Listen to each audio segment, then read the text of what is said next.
ఈ జరిగిన కుట్రను సాంకేతికంగా కానీ సమస్యతో పరిష్కారం చేసుకోవాలని ఒక సదుద్దేశంతో ఆల్ ఇండియా ఐఎంఏ అధ్యక్షుడి ద్వారా మాకు ఇచ్చిన ఈ పిలుపు మేరకు యావత్ భారతదేశం అంతా ఈరోజు బంద్ ప్రకటించినాము.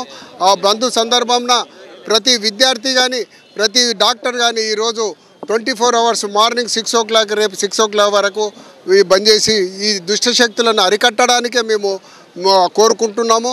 మాకు వేరే ఏం అడుగుతున్నాము, మా బాలికలు చదువుతున్నారు, మా బాలురు చదువుతున్నారు, వాళ్ళకు సరైన సదుపాయాలు లేవు. ఏ మెడికల్ కాలేజీలు అవి చూసుకోకుండా ఈరోజు దుష్టశక్తులు మన మీద వైద్య వృత్తి మీదనే ఒక దెబ్బ.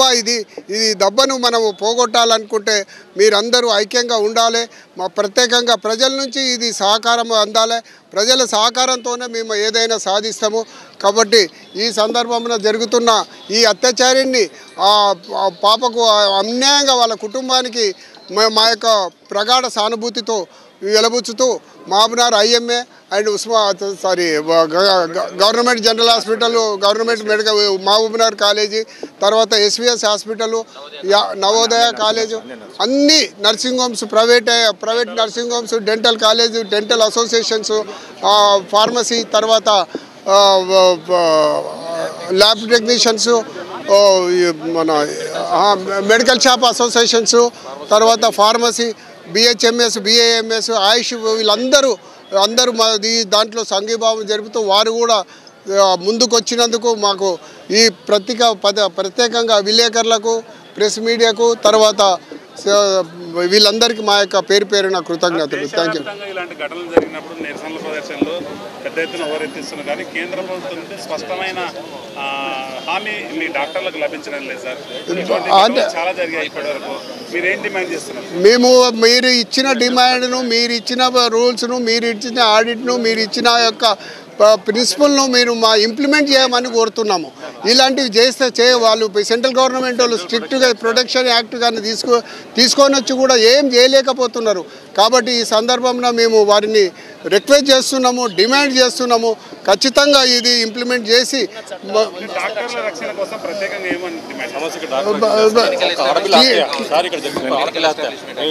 ఈడ జరిగింది ఒక బాలికను రక్షించుకోకుంటే నువ్వు ఏ దేశంలో భారత మాత బిడ్డలం కదా, మాతను కూని చేస్తుంటే మీరు చూస్తూ ఊకుండు కాదు.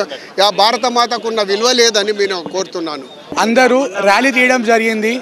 ఎందుకంటే ఇప్పుడు 9th of August రోజు ఒక ఆడపిల్ల second year post graduate trainee తనని చాలా దారుణంగా రేప్ చేసి చంపేయడం జరిగింది.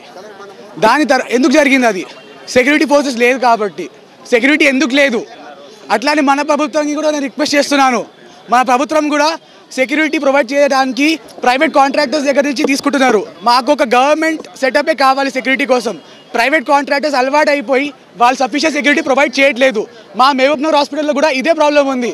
మహబూబ్నగర్ గవర్నమెంట్ జనరల్ హాస్పిటల్లో కూడా సెక్యూరిటీ ప్రాబ్లం ఎందుకు ఉందంటే ప్రైవేట్ వాళ్ళకి ఇచ్చారు కాబట్టి. గవర్నమెంట్ వాళ్ళకి ఇస్తే గవర్నమెంట్ ఒక ఏజెన్సీ ఉంటే ఒక అకౌంటబిలిటీ ఉంటుంది వాళ్ళకి.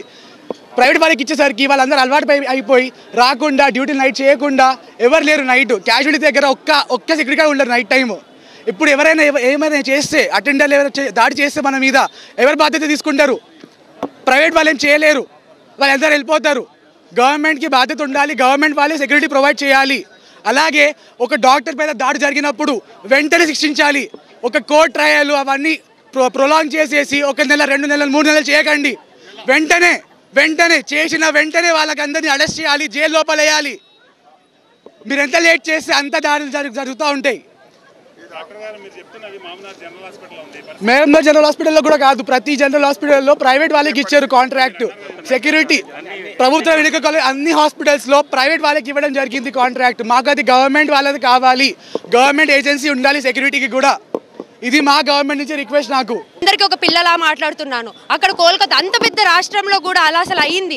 ఎవరు ఎందుకు అసలు ఏం మాట్లాడట్లేదు? ఇది మా ఒక్క ప్రాబ్లం కాదు, ఓన్లీ మా మెడికోస్, మా డాక్టర్స్ మేమేనా పోరాడాలి? మీరందరూ ఎందుకు పోరాడట్లేదు? మేము అరుస్తున్నప్పుడు ఎందుకు జనాలు ఎవరు రావట్లేదు? ఇది మా ఒక్క ప్రాబ్లమా? నిర్భయ అప్పుడు అందరూ వచ్చారు కదా, ఇప్పుడు ఎందుకు రావట్లేదు? అసలు ప్రాబ్లం ఏంటి? మాది మేమే చూసుకుంటే మీకు ఎవరు రక్షించేది ఎవరు? ఇప్పుడు మీ కోరికలు దేవుళ్ళు తీరకపోతే పూజాన్ని కొడతారా? మరి అలాంటప్పుడు మేము చేరకపోతే మా డాక్టర్లను ఎందుకు కొడుతున్నారు మీరు? మేమేం చేయాలి? మాకు అసలు అర్థం కావట్లేదు.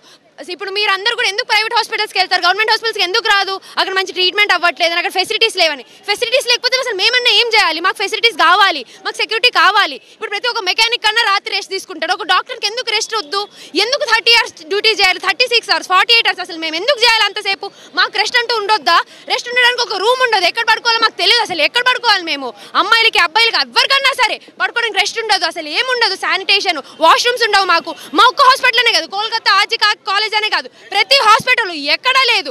పేషెంట్స్ వచ్చి ఎవరు కొట్టినా మాకు అసలు సంబంధమే లేనట్టు ఎందుకు ఉంటున్నారు? మీ అందరి ప్రాబ్లం కూడా మీ కూతురు కూడా ఇలానే అవుతా, మీరు ఇలానే సైలెంట్గా ఉంటారా? మీరు అరవరా? మీరు ఎందుకు ఇలా ఉంటున్నారు? ఇప్పుడు ఎందుకు మా కాలేజ్లోనే మా ఆర్ట్స్ దగ్గర చాలాసార్లు ఈవ్ టీజింగ్ అవుతుందని చెప్తూనే ఉన్నాం. కలెక్టర్కి చెప్పాం, మున్సిపల్ వాళ్ళకి చెప్పాం, అందరికీ చెప్పాం, ఎస్పీకి అందరికీ చెప్పాము. ఇప్పటివరకు ఏం కాలేదు. లాస్ట్ ఇయర్ నవంబర్ నుంచి రిపీటెడ్గా ఒక 50 కేసెస్ ఈవ్ టీజింగ్ అవుతూనే ఉన్నాయి. చెప్తున్నాను, ఒక సీసీ కెమెరా పెట్టండి అంటే దూరంగా ఉంది కాలేజ్ అంటే అది మా తప్ప. కాలేజ్ అంత దూరంగా ఉండడం ప్రభుత్వమే కదా పెట్టింది. Government medical college Mahbubnagar Tirumala arts దగ్గర ఉంది, అక్కడ సీసీ కెమెరాస్ ఉండవు, స్ట్రీట్ లైట్స్ ఉండవు. మేము అప్పటికి 6:30 వరకు వచ్చినా కానీ అక్కడ అసలు లైట్స్ ఉండవు. ఎలా ఉండాలి మేము కూడా? ఈవ్ టీజింగ్ అప్పుడు ప్రభుత్వం దీన్ని బాగా దృష్టిలో పెట్టుకొని ఏదో ఒకటి చేయాలని కోరుకుంటున్నాము. చేస్తూనే ఉన్నాము, పెట్రోలింగ్ చేస్తారు, కానీ మాకు CCTV కెమెరా కావాలి అని అడుగుతూనే ఉన్నాము. కలెక్టర్కి చెప్పాము, మున్సిపల్ వాళ్ళకి చెప్పాము. స్ట్రీట్ లైట్స్ ఒక్క స్ట్రీట్ లైట్ ఉండదు. మీరే కావాలంటే తిరుమల ఆర్ట్స్కి ఒక 7 o'clock వచ్చి చూడండి, ఎంత అందంగా అసలు అంత చీకటిగా ఉంటుంది. ఎవరెవరు వచ్చి తాగు పడిపోతారు. మాకు స్టూడెంట్స్, మా ఒక్క కాలేజ్ అనే కాదు, అక్కడ ధనవంతరి అన్ని కాలేజీలు ఉంటాయి, ఒక 10 కాలేజీలు ఉంటాయి. మాకు ఒక్క సెక్యూరిటీ కూడా లేదు. సీసీ కెమెరా పెట్టడానికి ఏంటి ఇంత నొప్పినా మాకు అర్థం కావట్లేదు. మాకు సేఫ్టీ కావాలి.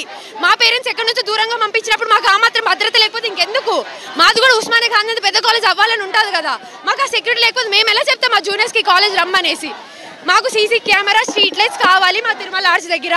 కోల్కతాలో జరిగిన ఒక PG విద్యార్థినిపై అత్యంత కిరాతకంగా జరిగిన ఒక చర్యకు నిరసనగా మహబూబ్ నగర్ IMA వారు బంద్కు పిలుపునిచ్చారు.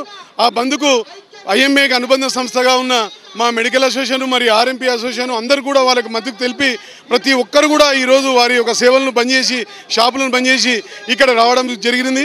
మరి మొట్టమొదటిసారిగా మహబూబ్ నగర్ పట్టణంలో ఒక నిరసన కార్యక్రమంలో ఇంత వేలాది మందికి పాల్గొనడం మొట్టమొదటిసారిగా చూస్తున్నాము.